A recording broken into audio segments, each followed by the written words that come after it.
everyone, and welcome to a new episode of He's Not Wrong. I'm your host, Chad D. I'm joined by one of my best friends, Connor Sanburn, and I'm so appreciative that you're here with me, Connor. I'm so excited to be here. Thank you, Chadwick. Is this your first podcast?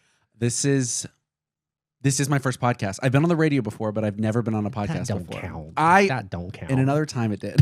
That is a category of its own. TV, radio, podcast. Podcast. I mean, they get Emmys now, so it's a big deal. And Golden Globes. I'm thinking of Golden Globes. You're thinking of Golden Globes. Well, they get Golden Globes. Only a matter of time until they start getting the Emmys, because now Yeah. Netflix has all their podcast partnerships. Have you seen those? I've not seen them. I've not been on Netflix in like 2 months because I use the Netflix family household. Yep. And I've been kicked off. This is a point of contention for me because I've talked about it on the pod before. I hate the fact that we have to record the visual. Like, I hate, because a podcast is audio. So I want to. Well, now everything has to be video. Everything has to be video, which is a vlog. That's not a podcast. This is no day in our lives. This is not a day in my life. No. And shouldn't it be a vodcast, like video podcast? But no, it's a podcast and it has a video aspect to it. Now Netflix has all of their podcast shows on the platform. So it's only a matter of time until the Emmys get involved. It's just ridiculous. Yeah. Well, I'm really appreciative that you're here because there's nothing like having a guest in person. I am so tired of the political podcast. I'm just going to have to say it. We've had a lot of political guests on. There's a lot happening in the world. It gets really heavy and burdensome. And so I need like a palate cleanser. Well, I just want to commend you on all the work you've been doing politically. I mean, it's been great getting the word out, breaking news things, and interviewing some really incredible folks. So I'm happy to be part of the journey of He's Not Wrong, but also, you know, you've been doing, fighting the good fight. And Thank you. Really, really proud of you. And as a friend, like, it's really cool to see you, exploring this and crushing it while you're at it. Oh, Connor, thank you. I'll request Venmo. I did not pay. I did not ask you to do that, everyone. That was off the cuff for him. I did not pay him.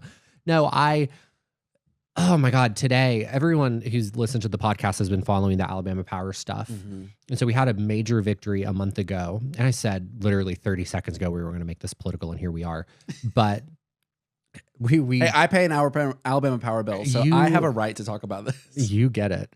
And a month ago, we defeated a bill that was silencing our voices and our votes by removing the Public Service Commission from the ballot. Well, yesterday, the Alabama Senate proposed a bill that essentially does the same thing, just in a different way. And they had the committee hearing on it today, and it passed the committee hearing. Great. No, it's not great. No, it's not great. This is the opposite. This is bad. I'm sorry. And then it's going to pass the Senate tomorrow. So like the last bill, we thought they made this in a day and they're trying to get it passed in a week. Well, they're like doing it in 3 days this time. Right. So I feel a bit defeated. I feel a bit down in the dumps right now. This is like literally has all happened in the past 12 hours. This bill is dropped and it passes committee, and now it's going to the floor of the Senate tomorrow. Awesome. Government acts fast when they feel threatened. And they want it. Yeah. So the spirits are low. The mood is low. But having you here is gonna boost it back up. No, the bill's bad. The new one is bad because essentially what they're doing is right now the Public Service Commission it's 3 positions that are voted statewide. Mm-hmm. This new bill makes it to where it's going to be 7 positions voted within a congressional district. So you're going to have 7 commissioners based within the congressional districts. But it's phased until 2031. So we elect our 3 public service commissioners statewide in November, but Kay Ivey gets to appoint the other 4 this summer. Of course Mima does. And then the bill also establishes an energy secretary that is appointed by the governor that reports to the governor. You know how many votes it takes to override the agenda for the Public Service Commission? I don't. 5. So you have the energy secretary, you have the 4 appointed by the governor. So effectively, the governor's appointments, which is what the original bill did back in February, governor appointments, which we all did not want, these governor appointments are the majority, and they silence the will of the people, which is the 3 people that we elect in November. So it's not a good bill. It does nothing to address affordability. I'm very upset about this. Yeah. And they're going to get away with it. And then they're going to jack up my bill. Because they can. Just when you think that your bill can't get any higher, just wait. Alabama Power will figure out how to do it. Just wait. Anywho, that's enough of that. I talk about it a lot on social media, so we're just going to like kill that part of the conversation right now. But talking about social media, you have just like really dove straight on in to the world of TikTok. What made you want to get involved with what it is that you do on TikTok? So tell them about your TikTok, tell them what you do, what you're passionate about, and then we're really just going to get into it. Yeah. So I started hosting coffee clubs in my apartment about 15 months ago at the start of 2025. Yep. And it was a way for me to get to know my neighbors. I talk a lot about that on my TikTok, on Instagram, whatever, that I have, solid family here in Birmingham, good friends, obviously good friends. And I've also got some great extracurriculars around here that I'm involved in, but I did not know the people that live feet from me. Yeah. And I wanted to change that. I wasn't, I grew up in a very tight-knit community, small town in Indiana, and thought, I knew all my neighbors. I knew all my grandparents' neighbors. I knew all my friends' neighbors. Like that was just what our community was. And so I thought, why can't I have that here? But it's going to take some effort. I'm going to have to do it myself. Sure. So I decided to create these little, I call them postcards, but really they're more like invitations that I would tape to my neighbors' doors. They have an Italian flair to them. We're gonna have to insert a photo of them. Yes, exactly. And I'd write the date, time, location, like my apartment, and I would say, hey, I'm gonna make Conecuh sausage biscuits, and I'm gonna make winter spice lattes. And I promise I'm not a crazy person, but I want to get to know you. Sure. So I did that in January and only had about 4 people show up to my first one, January 2025. And 4 people showed up. I was like, okay, this feels successful. Like we're growing. It's a starting point. This is really cool. And then the next month, I did it again, and we've just kept growing. And then from there, we've started to host different events, like a progressive dinner where we go from one person's apartment to the next person's for appetizers and pre-drink dinner and just stuff like that. It's been so much fun. And then even in over the summer of last year, I'd asked my new neighbors, who really I consider my friends now. I asked them, how can we continue to grow what we're building here? And, how do we get more of the neighborhood involved? Mm-hmm. And so we decided we were going to do a chili cook-off. And so we orchestrated this whole chili cook-off for our street. And I called it our first annual chili cook-off. I ordered trophies. We rented hay to block off parts of the street with. It was, you were there. You won. I won. He won. You won. Was it hottest chili or best chili? It was the best chili. Best chili. Yes. Oh, you should have put your trophy out. It's in my closet right now. He won, and it was so funny. I mean, we Rojo, the restaurant sponsored us. Let me tell them what's in the basket. I got a gift card to a restaurant, a local restaurant, Rojo, for all of those. Thank you, Rojo. Yes, thank you very much. Those margaritas were great because they were free.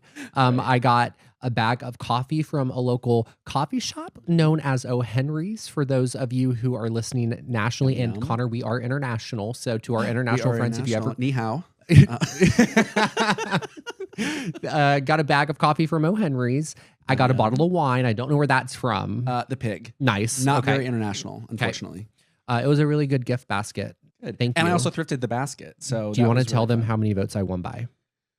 Was it like I won by one vote. One vote, and I beat you by one vote. Oh, yeah. I make a mean white chicken chili, and so I was really shocked that I lost. But also, if I won, it'd have been a little like. Do you want to tell them what chili I won with? It was a white chicken chili. It was a white chicken chili, and so I almost drove my car into the crowd. Anywho, continue. So we crushed it at our chili cook-off, had a great time, and then we've just been figuring out how to continue to grow community. So I'd actually been able to talk to a few like ex-coworkers of mine when it comes to like my previous jobs here in Birmingham, and we've been talking about building community in Birmingham, and it really just like opened my mind to think of like, well, how can we keep growing community? And maybe could be one of the people at the forefront that helps push something like that, like an agenda like that. I have no idea what that looks like, but I'm on the road to figuring out how to continue to build community in apartment buildings in Birmingham. Say that 5 times fast. But you know, so I thought I'm just going to go online about this and start talking more about it almost every day as much as I can. So I started a TikTok.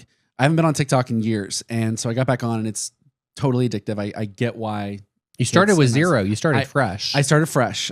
Yeah. And the third TikTok I posted blew up. It's like right now it's at like 32,000 views and like 4,000 likes. Yep. And I basically explained what I just said, like over the past 4 minutes. I put that into a video.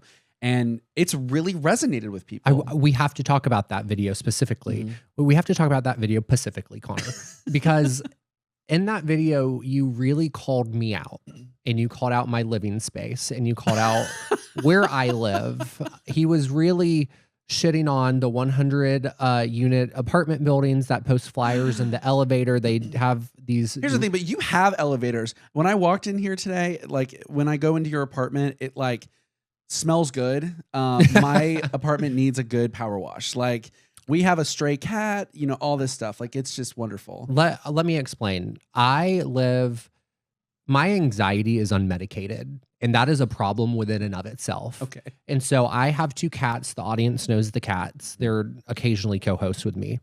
And I cannot, for the life of me, live in a unit like yours for the sole purpose of the amount that I travel. And if someone was to break in and leave the door open, I would jump off a cliff if those cats got out.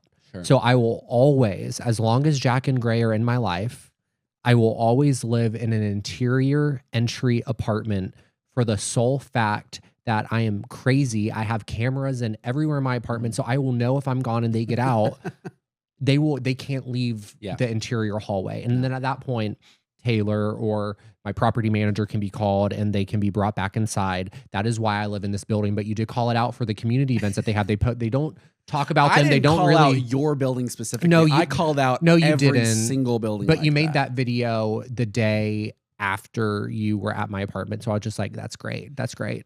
But I'm not mad about it. It's true. That's why I wanted you on the podcast. You know, like it's, you know, we get a lot of 5/1s in Birmingham and everywhere around here in the country. It's a very popular thing to build, and they all look the same. It's cheap. But at the same time, it provides much needed housing. So there is a bit of a double-edged sword to that conversation.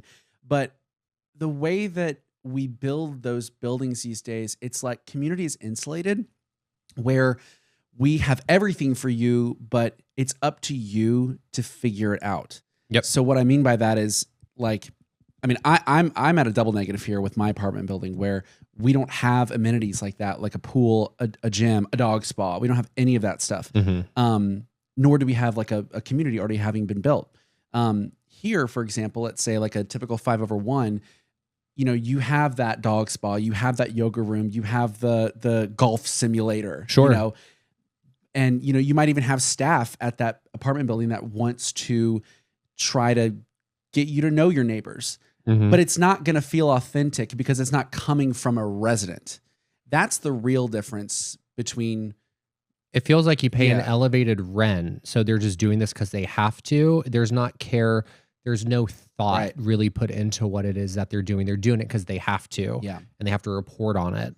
And that's the only reason why those events happen. They're and no one reporting goes to shareholders. Exactly. We also have to talk about that 5/1 concept just for a quick second, because I don't think a lot of people understand just how cheap it is. Because when you have the 5/1, that's 5 floors over like a business floor. Yeah, typically, commercial on the bottom floor and then 4 to 5 floors of residential. They can't go above 5 floors, and they won't go above 5 floors if it's wood. Exactly. Yeah. So if it's over 5 floors, it has to be steel, concrete, that whole situation. And that's how they beat it. And that's how they beat it. They won't go over 5 floors, so they can get away with these wooden structures that are thrown up in a 3-month period. You know, brick accents that make it look, you know, try to make it look nice. Really and then everything else is the kind of like panel style things that fade. It just, they start to deteriorate after a few years. And then what they'll do is they'll knock them down in 20, 25 years and then rebuild something else cheap there because the loan has expired or excuse me, the loan has lapsed or it's been paid off on the securitized level. So I am not an urban planner, nor am I work for a massive builder. So I don't know all the terms. So don't come for me in the comments. But like, I know enough to be dangerous. You're spot on with it. So it just frustrates me when I see another thing that's like luxury living in you know, the heart of Birmingham. And I'm like, it's granite countertops, but I saw y'all pull that building up in 9 months. That's not luxury. No, it's not. I saw you pull up 250 units in 9 months. That thing is rickety. Luxury is just a marketing word to cover up their shittiness. Yeah. Call it what it is. Yeah. Anywho, I just really appreciated what you have done for your apartment because you really saw a need and you filled that gap. What has the response been from your neighbors? Because I don't know my neighbors. I don't know my neighbors. I only see them on my security camera because I get alerted whenever they leave their apartment, their unit. And you run and hide, you know. Exactly. But no, I don't know my neighbors. I've never gone to a community event here because I don't feel like it's warm. I don't feel like it's lovely or like necessary. So the staff puts it on. The staff puts it on. Okay. Yes. Yes. Gotcha. Well, the response from my building, again, it's been gradual because it takes time to know these people and you have to build trust. Yeah. This is like, I mean, I'm a white man in Birmingham, Alabama. And, you know, when I put a note on a neighbor's door, they're probably like, who is this guy? And why is he writing, I'm not a crazy person? That was one thing I did that was so dumb. Did you actually write that? I actually wrote that. I said, here's my Instagram. I promise I'm not crazy. You have to nowadays. And you have to, but then also that makes you crazier. So I shouldn't have done that. But the response has been great. I mean, I really feel like we hit a stride when it came around to like April, May timeframe. May was when we held our first progressive dinner. And that was when I got to meet a lot of people and really grow close to them. I mean, I'll be frank, like in my apartment building, I am close to a lot of the folks. You know, there's some folks that come to coffee club that are just engaged or excuse me, they are engaged. Yeah. But like don't show up to every event. And that's what's cool. Is like community is not about like how much you put in. It's just like, hey, just know I'm here for you and that you're there for me. Yeah. And that has happened with every single person that I have connected with in my building.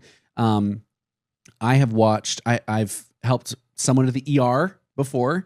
I've picked up mail for folks. I've watched cats. I've you know, taken out trash. I've done a lot for my neighbors. Yeah. I've helped unlock doors. It is a weird life to live in an apartment and be really close with your neighbors. But like, I'm so grateful for it because there's times where I'm like, oh my God, I have a package that is like, there's something nice in it and I need someone to pick it up. And like my neighbor's like, got it, done. It's great. We talk on I trust them to do that. Exactly. You know? Exactly. I talk on the podcast a lot about this idea that change starts at the local level, that we can be really inundated with these things that are happening federally and nationally and now internationally. And the news just like is thrown at you so much that it feels impossible to know where to get involved, where to start, where to make change. Yeah. And every single guest that I've had on, whether they're prompted with a question from me or unprompted, they always at some point circle back to this idea of like, you just have to get involved locally and then you'll realize like how big of an impact you can make. And then it snowballs from there. Yeah.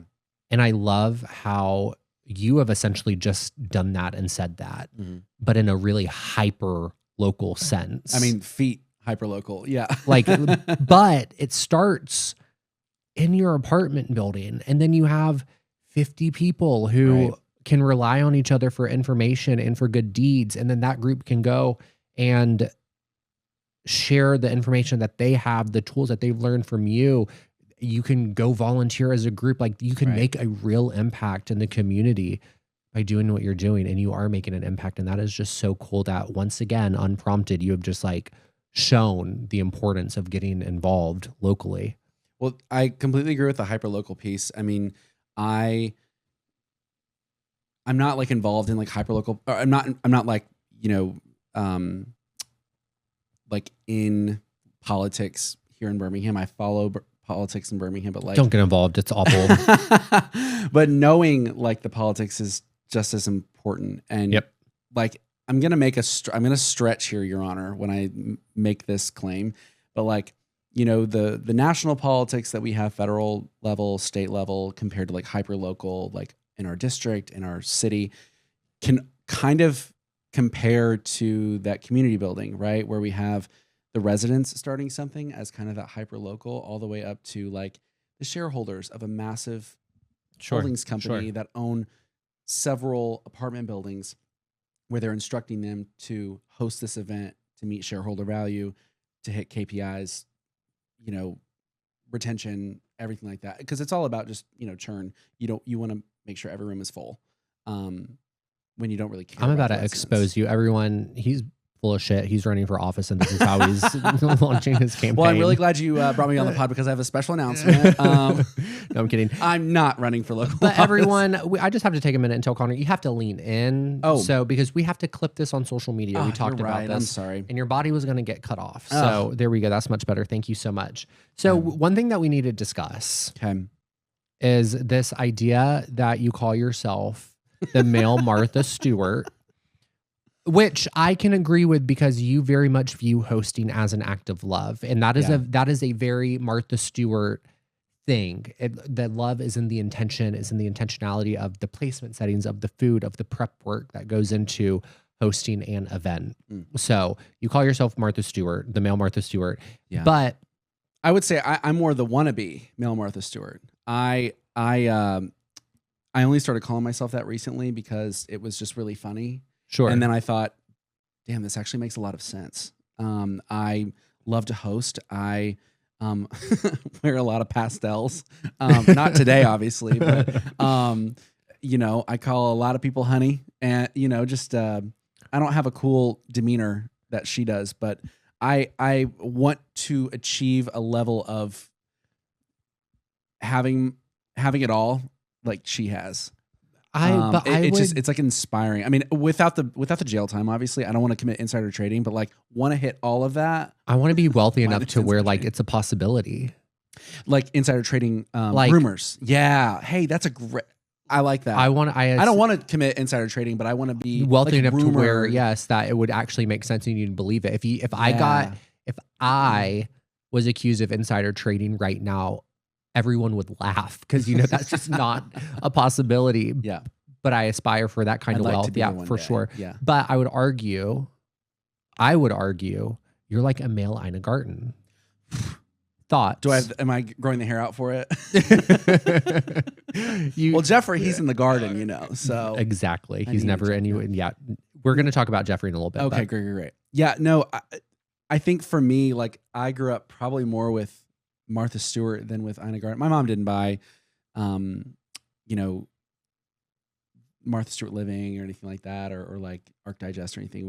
We had like AAA and AARP magazines and highlights. That was what I grew up on. So for me, it was, you know, that was a luxury to learn about in high school. Highlights. I don't know if you had this in the cornfield that you're from, but no, I'm kidding. Hey, there's more than corn in Indiana. Connor's from Indiana.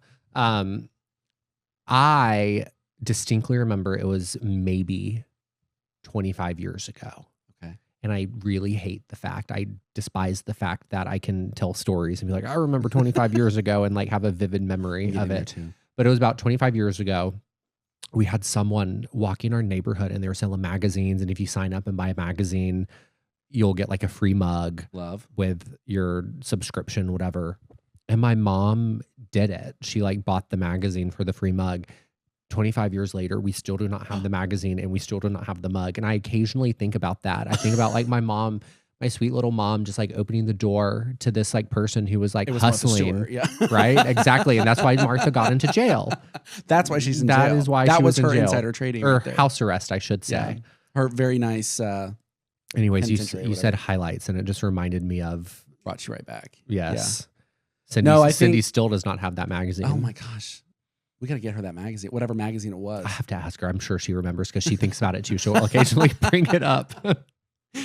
Well, I think for me, it's like the Ina Garten versus Martha Stewart of it all. Like I relate a lot to Martha Stewart in the sense of like, I want to get to that level of like, she's just like incredible. I feel like you have the attitude and the energy and the personality of Ina Garten, but you have the work ethic the eye to detail and the intentionality of Martha Stewart. Can you say that again into my microphone? That's a really nice compliment. Thank you. I'm just saying. But it's just like, I feel like there's a level to it that you know, you have to like what you're doing, and those two love it.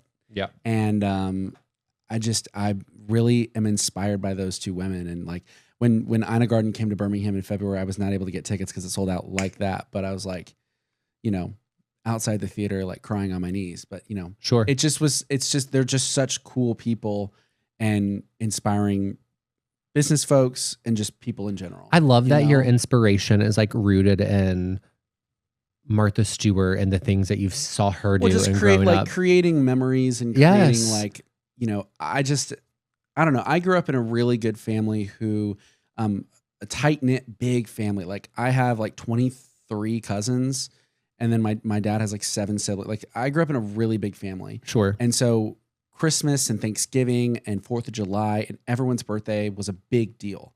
And it was just really fun because everyone was together. And there was always some kind of like signature drink, or like, hey, we're always having the Ramakis at Christmas, or we're always going to have, you know, the Perry's, you know, boozy eggnog at Christmas, just things like that. Like things I just remember from my childhood. And then same thing with chili cook-off. Like we grew up having a chili cook-off on our street. My parents would host that ever since I can remember.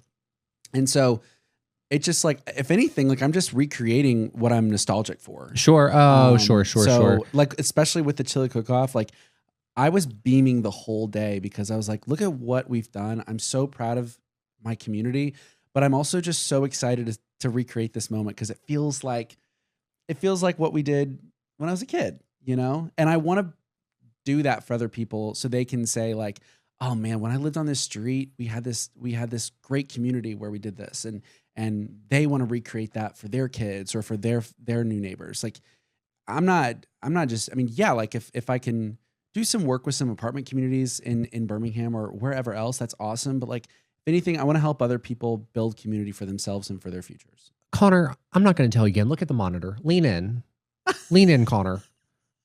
Get with it, Connor. No, are we good now? Are we happy? Yes, we're good. Okay. We're good. And to the people that I don't want watching the podcast that are watching the podcast, you're welcome.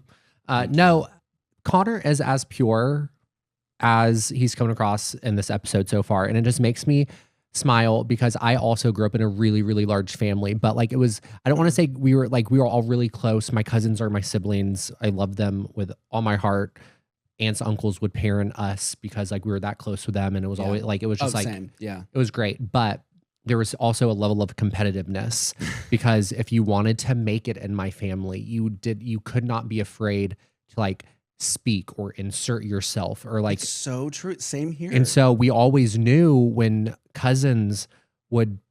Or is that the one, or are they going to like dump them at some point? Because the test was coming to our family. Yes. Were they able to insert themselves in the kitchen, or would they sit back? Yeah. And you wouldn't believe it. We still have we still talk about those exes that cousins would bring to Christmas or Thanksgiving. Sure, we're like we knew. Do you they remember when last. he said that 14 years ago? Remember when he tackled our little cousin at flag football? Back in 2012. We still talk about those things. You know what? We do not give people any mercy. So Connor's inspiration is his family, Martha Stewart, and I'm over here.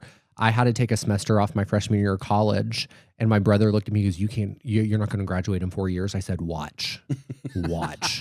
And so I took a semester off, and I still graduated within 4 years. I actually graduated in 3.5 from college. I'm like, that's the kind that. Thank you. 10 years later, I look back and I'm like, wow, my inspiration was really like competitiveness with people. That's like horrible. I really need to go to therapy from this episode that I'm like talking about my anxiety. Yes, exactly. I have the money for the equipment. I don't have the money to pay a therapist. Yes, exactly. This is a one time. Yeah, exactly. Yeah. What I'm curious about is a time, because I know we all can like think back to a moment that just really inspired us and lit that fire to set us on the path that we're on now. Mm-hmm. So I'm just wondering if there's a specific moment where you just felt welcomed by someone, or at an event, or by a person, or whatever it may be.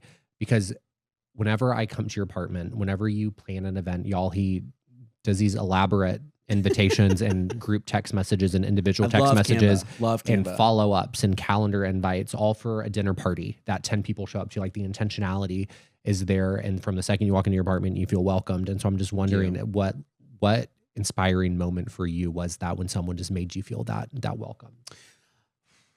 Honestly, it's not to keep harping on it, but it's probably like the chili cook-offs I grew up helping my parents host. I mean, we shared a driveway with our neighbors, the Yorks. Shout out the Yorks. And what we would do is we'd like block the whole thing off, and we would set up a ton of tables. We'd have a big TV outside for like whatever football game was on that night. And mind you, we could host chili cook-off in the fall because we were in the Midwest, not in the South, where every Saturday here is God's Day. Oh my God. My brother did a chili cook-off here for a nonprofit a few years ago, and it was like on March 2nd, and it was like 92 degrees. Here? Yes. It was like the big chili cook-off. It used to be over there by the Excellence Foundation, or the Exceptional Foundation. Yes. Yeah. Yes. And it was like always somewhere between March 1st and 7th. And it was so hot. You're eating chili in 90-degree weather. It's awful. I'm so happy that you have your chili cook-off in the fall. Anywho. Yeah. Well, I hosted mine this fall, and I knew, because just of football schedules here in the South, it just is not going to be Connor, lean in. It's not going to be great for anybody. It's not going to be great for anybody.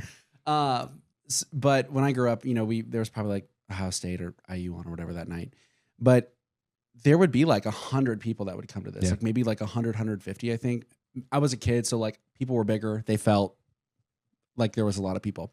But I just feel nostalgic for it, that like I remember it just smelling so good and everyone just being so welcoming and kind. And what I remember the most about it was everyone would stand in a circle in the big driveway, and my parents would be like, okay, like everyone, we're going to like introduce ourselves, but we're going to go through the alphabet. So like, we're going to start with the A's, shout out like who you are by starting with your last name and what you brought. And so you'd be like, hey, we're the Arnett's, we brought cornbread and white chicken chili. And then the next A would go, and then it's like, okay, B. And then you go. And so it was a fun way to like introduce everybody. We still do that at every family gathering. Almost every family gathering, but like we always stand in a circle. That literally feels like an episode of The Middle. The Middle was my life. The way that like we joke about it, we're like, hey, so how did they get cameras in our family, in like our family room? Because this show is our life. Yep. Like, that's a great show. I should rewatch that. But that for me was that act was great. And we still do the circling up, and like someone always has a big grand announcement, like here's where the silverware is, here's where the beautiful Cokes and Diet Cokes are going to be. My mom once said that at an event, where the beautiful Cokes and beautiful Diet Cokes were going to be, and that's a family joke we say now. But I really got it all from my parents. I think my mom is like a master host, and she has the hosting closet and cabinet and everything like that. And I'm just like, every time I come home, I'm like, when you don't want those Longaburgers anymore, I want those Longaburger baskets. When you don't want that dish anymore, I want that dish. When you're done with your Pampered Chef, I want your Pampered Chef.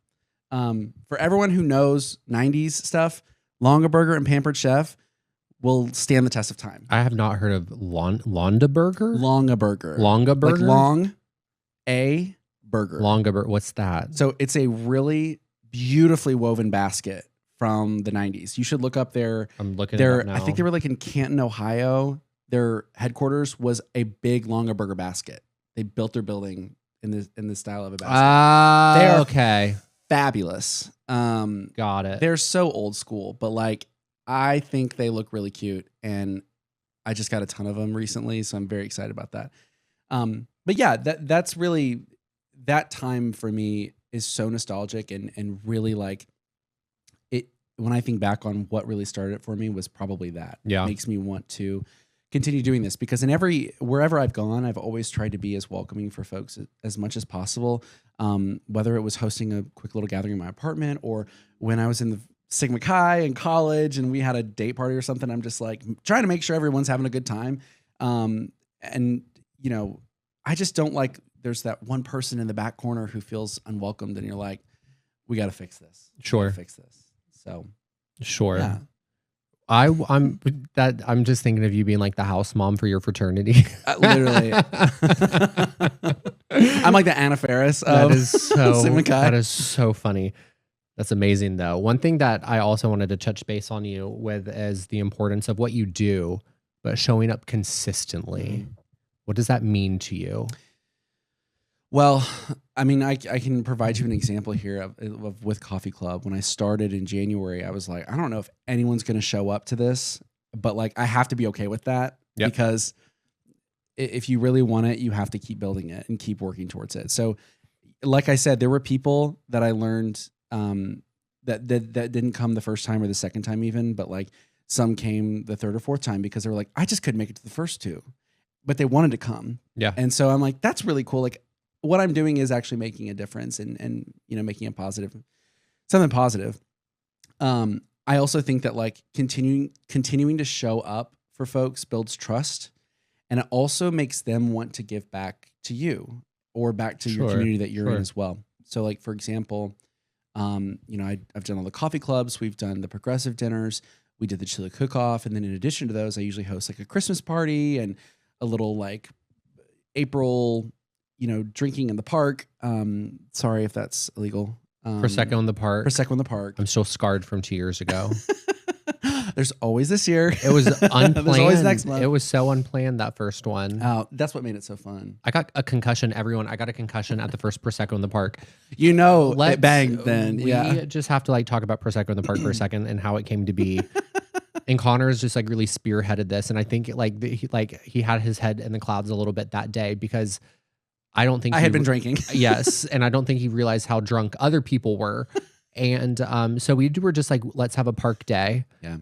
We'll bring some snacks. There will be a bottle of Mind Prosecco. you, that was like a mom and dad, if you're listening, I'm sorry, but like I had binge drank that whole weekend pretty much. Like from Thursday night through like to Saturday, and then Sunday was like recovering. We still drank, I think. But we had it on Sunday. We had it on a Sunday, and I will never. I'm so sorry. You can invite me to Prosecco in the Park in the future. I don't know if I'll be attending. We'll make it on the Saturday. This first Prosecco in the Park 2 years ago, maybe 3 years ago now. I don't know exactly how many years it's been. It's been 2 or 3 years, and we go through the first bottle of Prosecco fairly quickly, and so then our friend Jeremy and I thought it would be a good idea to go to Piggly Wiggly to not just buy 2 more bottles of Prosecco, but we bought everyone 2 bottles of Prosecco each. Remember that. I think we had 14 bottles that we flew through. I think the total for the day was 19. Yeah. It was like 16 or 19. It was disgusting. There was only like seven or 8 of us there. No. It grew. Remember that? Yeah, because we were inviting people as they were coming to the park. Yeah, there were people walking by. We're like, come get a drink.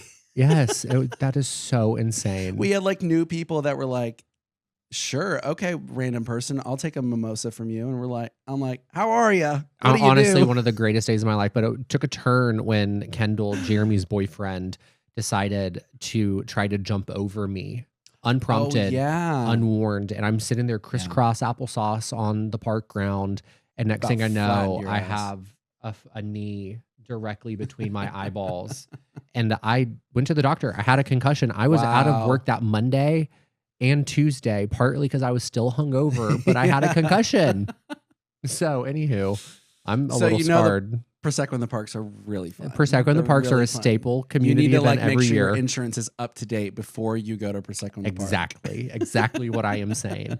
No, but you really do build trust when you show up consistently. And Connor, I would say, showing up consistently to you is one of the things that you look for the most in a friend, and it's what you try to put on display for everyone to see. And I'm not going to out you, or actually I am going to out you right now. Connor called me out a few months ago. We're going to talk about it. No, it's not embarrassing. I appreciate it. It's a good story. Oh no. Because like my life is so hectic with work being remote and the podcast is remote. But then on top of the podcast, I'm doing TikToks, and everything I do, I'm either traveling for, I do it in my apartment, and I don't show up for people the way that I need to. And you being this glorious, wonderful, pure person that you are really pointed out to me the importance of showing up and being communicative and like showing up for the people that are important to you. And there's just this through line. Like, I think it shows your character because you do it with your individual friends and then you put it on display with these events that you host. And it's a lesson that I hold very near and dear to my heart. And it's something that I think everyone listening should take away from this conversation is just the consistency and showing up for people, how it builds community, it builds trust, it makes you closer with the people in your life. I am so appreciative for that because I never had like a wake up call like, Chad, you're kind of like being a little flaky and like aloof. I did get with it. And it was a conversation that needed to happen. And I'm so appreciative for it. And it's just the importance of showing up for people and the trust that builds. Well, I'm appreciative of you for listening. I did not know you were going to bring that up, but like, oh my God, it's one of the greatest lessons of my life. I was gonna say, I still stand by what I said because I love you. It's the greatest lesson of my life. What can I say? You know, I'm just grateful for you for listening, and we've all grown from it. So, it's funny. I was gonna say that, like, I learned recently. I listened to another podcast recently. Not this one, y'all. He doesn't. He doesn't listen. He's not wrong. Oh God, no. Who does? I'm kidding. No. Tell that person, that one person listening in France, Connor. Yes. Bonjour. That, you know, with friends that you want to keep, that like maybe the relationship is I don't want to say rocky, but like it's distant or whatever. It's like you sometimes have to be the bigger person and not keep score. Yeah. And, you know, we had already had talked through our thing, but like I'm realizing like with friends that live far away from me, like back in Indiana and stuff, I'm like, I can't keep score. Because I still love those people. I know they love me. It's just I'm not going to see them all the time. The next time I'll see them is probably their wedding or probably Christmas time. Or their funeral or something. Yeah, but the best thing is we're going to pick right back up where we left off. Hopefully I'm not going to their funeral because we will not be picking up. Exactly. I might be a pallbearer and pick them up, but you know, you gotta laugh sometimes. But that is consistency, is like knowing that putting in the effort still matters, even if it's not reciprocated. But like, I think everyone knows that's just important to still do it because you think it's valuable and you think it's important. Yes. Why would you want to stop that? But I bring up that conversation that we had and the lesson that I took from it and how important it was and is for me, because there just seems to be this conversation, or our conversations rooted in building community. And it's so easy to get lost in your phone in the digital world. Everything that I do is digital. All the meetings I have are virtual. Yeah. The people that I talk to every single day about like the podcast work that I do, it's digital, it's virtual. It is not real life. Yeah. And it was an important reminder that you can have your community online, but your community in person is just as important. True. So true. I mean, I've got, you know, some new friends on TikTok now even that like have seen my story, and it's also made me realize, hey, I probably need to be a bit more conspicuous with how I'm talking about my particular community. Oh my God, Connor, when you posted your video with the invites, I literally paused the screen because I have to text him to tell him, don't put your address on the invite. Yeah, no, I take that off. I take that off. But I'm like, hey, moving forward, I'm being real smart about this now because the internet can be an interesting place for sure. Yeah. But at the same time, it's a really cool place, right? Where you can meet a lot of new people and engage in, like, you know, you like that thing, I like that thing too. This is great. Let's be friends. So that's really exciting. I am an IRL person though. Like, exactly. I thrive. Like, my battery is charged around people. So even like when it's over Zoom, I'm like, yeah, like I got to hang out with people, but like it was virtual. It wasn't in person. I couldn't like hit your shoulder when I crack a terrible joke. Or, you know, I couldn't serve you food or something like that. Like that's like my love language is quality time. And so, and love languages go not just for romantic relationships, but also for friendships and for, you know, acquaintanceships and stuff. So I just like, that's how that works for me. I'm more IRL, but like, I also recognize that it's important to maintain, you know, online relationships too and friendships. I mean, if that's like how you're going to keep up with your distant best friend. Yeah. Like my best friend lives in Colorado Springs. And her address, but like we, you know, we'll text a lot. We'll send each other memes and stuff and like reels on Instagram, but, we don't FaceTime as much. But like the other night I just randomly FaceTime her and she called, and like, we've just been FaceTiming a lot. We saw each other when I was in Vail, a few weeks ago. And so it's just like, again, you pick right back up where you left off with those kind of people, even though it's like online for the time being, but like in person always trumps online. So I so agree. It was a reminder I needed. It's a reminder I have to continue to remind myself of. We're just realizing things, you know. Realize. I'm just realizing your cute things. jeans. Yeah. No, you're cute jeans. What cute jeans? God. Yeah. Anywho, Connor, I love a good stupid quote. Obviously. You do. I'm outing you and Jared again now. I have never outed Jared on the podcast, but I'm outing him now. I'll clip this and send it specifically to him. But like we get together sometimes, and if Jared has watched a show at any point within the last 30 years, he remembers every single word from that show and or movie and or song or movement from said movie or music video. Yeah. It is heavy on the dance. It is something that I have never seen anyone be able to do before. His memory retention from just watching something once and being able to recite. It's like photographic memory. It is incredible. The most insane thing I've ever seen. Yeah. Got like an Alan Turing over here. Like it's crazy. I'm going to have him come on and we're going to have to play a game, and it's just going to be like, I'm just going to name a movie and he's going to give me the entire script. I can do that though. I can do movie and TV because I was raised on that. Like we watched movies my whole life growing up. And so like anytime, like especially around my family, we're like, we'll say something stupid and you know, everyone will look around and they're like, what? I'm like, name that movie. 5, 4, 3, 2, 1. The Goonies. Devil Wears Prada. Julie and Juliet. Like, you know, like obviously. Yep. Dummy. I'm horrible when it comes to remembering shit. I'm horrible. And that's the thing is that my 3 brain cells work really hard when it's movies. Yeah. There you go. There you go. And you know what? I hope another takeaway from this conversation is Connor, lean in. Lean in, Connor. I hope another takeaway. Sorry, first podcast. You know, taking my podginity. So edit that out. Oh, I'm not. This is my goal with this one was it was going to be a no edit podcast, so we're keeping it in. It's just going to be straight go through, but. While we're at it, if we're not going to edit, I'll put in my social security. So you have to edit it out. One thing that the viewers don't know, the camera is here. There is a monitor here. Yeah. So I unfortunately keep looking at the monitor. I apologize. It's fine. It's fine. It's just so we know we're in focus, we're in frame. Yeah.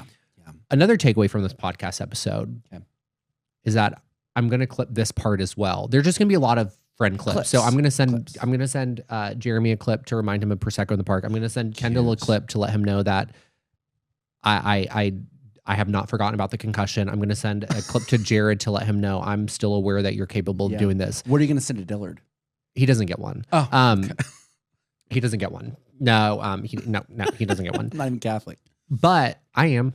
Congratulations. Thank you. Well raised Catholic, but I think the saying is once a Catholic, always a Catholic. So all I'd have to really do is like go to confession and then they'd accept me back in. You know, but I don't know if I'm ready for that. I've got family here that's Catholic and you know, I go to their church service and it is beautiful. But I'm like, man, my knees, I got to work on my squat because like we are up and down. I will say, and I haven't forgotten, we're going to get back to the fourth, the 16th thing that we were talking about fourth today. And final clip that I'm going to send to a friend, but you're going to have to wait for that one. Because I have to say this, one thing that I really appreciate about the Catholic Church, and I feel like there's going to be a lot of people who are really progressive that listen to this podcast that like don't agree with me on this. And listen, you might be wrong. Do not agree with a lot of what the Catholic Church does. Almost like, I can't get into it right now. I believe if you fully, number one, I believe in a separation of church and state fully. Right. And I do not believe in Christian nationalism and how people are blending politics with Christianity. But if you fully followed like the tenets of Catholicism, I do believe that you would be voting Democrat. Really? Because you would be focused on everyone but yourself. But the other side is very focused on themselves and no one else. I need to do my research then. I mean, I just haven't opened a Catholic. Is it Catholic Bible? It's just the Bible. Yeah, it's just Bible. Probably the NIV is probably the best one that the Catholics would probably recommend. The NIV. Mm-hmm. No, but one of the things that I really am fascinated with Catholicism is just the fact that it is like from a government political standpoint, they were like a government. Mm-hmm. They are a government. Yeah. The history runs so deep. It's actually kind of cool. The world history around it is so deep. Now, I don't condone the majority of stuff that they've done throughout the centuries But I just think being a history nerd myself, being a political nerd myself, it is just so interesting that you can trace Catholicism as like a head of state, as a power, as a world superpower, as a military. All of that is so fascinating to me. Whereas like with Baptists, you just trace it back to one person that got pissed off and was like, I'm going to start my own church. Yeah. Hey, Mormons. So anywho, so the fourth and final clip that we were talking about, Sam Starr. Yeah, love Sam Starr. I'm sending Sam Starr this clip. Samantha. I think everyone who listens and watches this podcast knows who Sam Starr is. If you don't know who Sam Starr is, they were on the last season of RuPaul's Drag Race. They were a local Birmingham queen. I've been trying to get Sam on the podcast for a while. That would be so good. We have DM'd about it. We've texted about it. I've gone to Al's just to corner him about it. Will you have Sam in drag? Sam, whatever Sam wants. If Sam wants to sit here and do makeup and do my makeup with me and just like kiki. So I think Sam doesn't want to talk politics, but the beauty of this episode is that I'm using this as my example, as my tape, as my reel to show Sam like in person we can do this. It doesn't have to be politics. We can literally. We talked about building community. We did talk politics for a second. But you didn't offer anything. You stayed silent. I did. You didn't offer your opinions on it. I took it to politics and you brought it back to center. I won't do that to Sam. I said, hey, community. We got to focus on community. Yeah, I won't. We're talking about practice here. I won't. I will not do that to Samantha. I won't do that. So this is my clip for Sam. I want to get Sam on. I want them to know. We can talk about Sam. Please come on. That would be so fun. Do his makeup. That would be so cute. I want to follow Sam in the monitor. I want to try to. I want to emulate what Sam's doing. Yeah. Okay. Connect the dots. I love it. We'll see. Right. We'll see if Sam comes on. Sam has confirmed that they'll come on, but then when I try to set the date and time, then they don't respond. Okay. So we're like 90% there. Right. Well, I can't wait to watch that. I can't wait to watch my episode. So I hope you listen to it. And listen to it. Yeah. On our vidcast. That makes me want to throw up. It literally makes me want to throw up. Connor, when I end an episode, because you don't listen to the podcast, so you wouldn't know this, I don't think. I listen to the episode or the podcast. To the episode. Which one out of the 56 episodes now? I listened to the episode. When did you start the podcast? 1 year ago exactly. So let's. Oh yeah, you did. Congratulations. Thank you. I mean, I did do a He's Not Wrong for You years ago. Oh my God, I completely forgot to bring that up. Connor did. Oh, before we end the episode, we do have to revisit that. Okay. Connor learned the hard way that you have to filter yourself. I realized what TikTok was really like before I got on it. As most people know, you can call into the podcast and leave me a voice message about what it is that you're not wrong about. When I do solo episodes, which I haven't done one in months, and the idea honestly freaks me out. But I use those voice messages for those episodes. Yeah. And so Connor called in, and little did Connor know that I clip those and put them on social media. Well, he read people to filth when it comes to wedding registries. I fully did. In the moment that I sent you those, the audio, yes. The audio, I had just confirmed my RSVP to 2 weddings and had been perusing the wedding registry. And I was having a fit with what was on the registry. And you don't have to get into it. I'm not going to get into it, but like I was having a fit with what was on the registry. But it still is on my TikTok if y'all like go search enough. Search deranged man complains about wedding registry. I like decided, I was like, this is my time. Because you had asked me recently, you were like, will you come up with a He's Not Wrong? And I said, yeah. So I sent it in and you posted it. And then you were like, honey, you're getting roasted right now. And I was like, what? So I went to Instagram and TikTok and looked it up, and I was like, oh, so this is not going over well with people. I was essentially like having concerns over putting large ticket items and really small ticket items on the wedding registry. And again, I have since changed. Connor has grown and Connor has changed. I have changed. I have, I've done it all. And I've gone to a few more weddings to realize that I was wrong. I might have been the first person to have been wrong on your podcast, by the way. I'm still standing by everything I said on those episodes. I'm not backing down. I'll just double down. Yeah. But so you've learned a valuable lesson with your call-ins. With the call-ins. I need to be more mindful of what I say because I love those people whose weddings I went to, and I was like, so in I'm such an idiot for like listen. making that public. But like, it was kind of funny to talk to one of the couples at one point. I was like, he's like, oh, so you saw that? I was like, oh my God, hey, so I was actually going to go off the face of the earth. Some of those comments were so funny, but I will say, I misread what I did because I genuinely felt so strongly about what it is that we're talking about. And again, we're not gonna revisit it, but it is still live on one of the episodes. Go find it. I'm not giving them the episode title because frankly, I can't remember. Yeah, but good problem to have. But go listen to the other episodes. You'll find it. It's still on TikTok. You got to scroll. Maybe watch all the TikToks and whatever. Good idea. But I misread that because I really believed in what you said. And I thought there were going to be a lot more people agreeing with us. And so for your shock at what the comments were, it was shared. Okay. I will say that much. Yeah. So this is my public apology to you for putting you through that because I misread. I completely misread that. I did not think that was going to happen the way it did. Apology. Thank you. So as you're aware, because you have listened to the episode, we end with guests about what they're not wrong about. Yeah. So Connor, to end out this episode, round it out, end it, whatever you want to say. What is it? Oh, I'm gonna have to edit.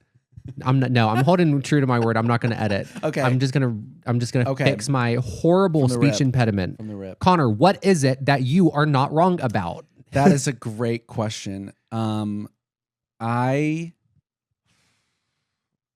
only got like 3 minutes to think about this before I came on the pod, but I also should have been ready because if I was going to be on your pod, I should have known that I was going to be answering. You just outed yourself again. You don't listen to enough episodes. We're going to offline about that, Connor. Hey, I can only have so much politics in my life, but also it's important to, do that. I literally actually had one on my way here that I was thinking of. Okay. I'm not wrong that I think Jeffrey's gay. I don't think you're wrong about that. I know if you see this, like, and if you are with your man tonight, I like totally get it. That is good on you, girl. That man is gay.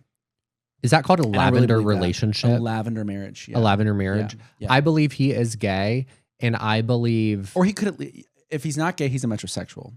I think he's gay, and I think Ina knows it, and she's a very big LGBTQ plus ally. Yes, I think she's an ally, and I think she accepts it, and I think that is very lovely of her.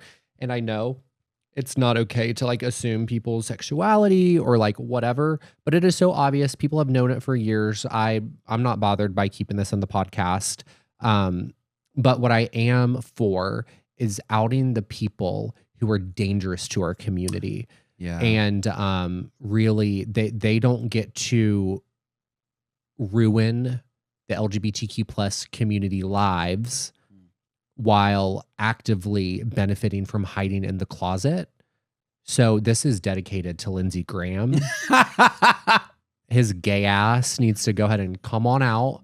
I'm not going to say we're going to open him and welcome arms. Waltz on out. But I'm just like, life would be so much easier for him if he just came out. They would leave him alone. I feel like Trump wouldn't hold things over his head. He wouldn't have to like fake an act or anything. Yeah. So anywho, this was dedicated to Lindsey Graham because I'm not wrong that Lindsey Graham, senator from South Carolina, is gay as hell.